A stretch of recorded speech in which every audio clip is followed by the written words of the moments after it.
The second you take something out of your head, put it into a physical format, if it's an aesthetic creation, it is copyrighted. Painting, copyrighted.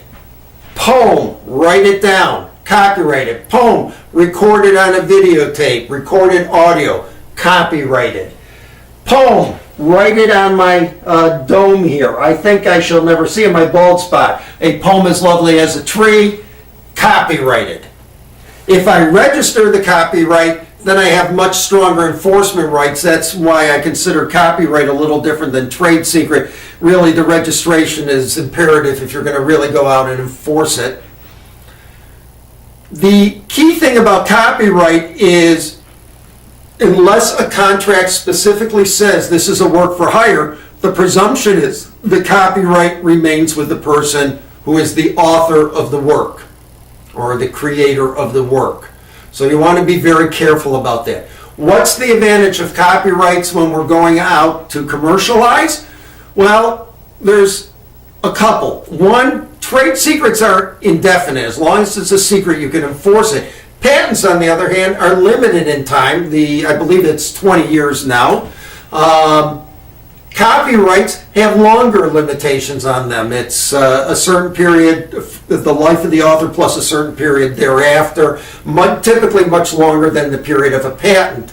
And, of course, if the manuals, the photographs that go with it, all these things may have value that enhance the underlying technology, and those endure. So there is a benefit to copywriting them, just like the material that you're seeing here is all copyrighted by Foresight. That allows me to, when I'm licensing it or selling it, to have two things to sell: the underlying technology and the manuals and everything that go with it. I've reduced both of those to property. Software is often protected with copyright because it's what you've written. As we saw with the patenting situation, there's a question of whether it makes sense to protect it by trade secret or to disclose it and copyright it. When you do software in firmware, it's harder and you can't get it out unless you destroy the chip, unless you destroy the software and you can't see it. There's no reason to copyright it. That way you can protect it without disclosing it.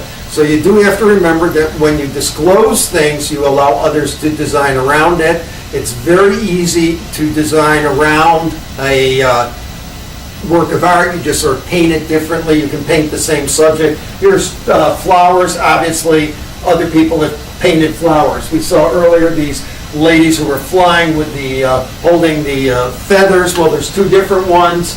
If this was the one created by one lady and that one was created by another lady, there may not be a copyright violation because they're different, and particularly if they were painted differently and had slightly different body shapes and all that kind of stuff. People do leverage off of other people's things. That's one reason that copyright and patent are implemented.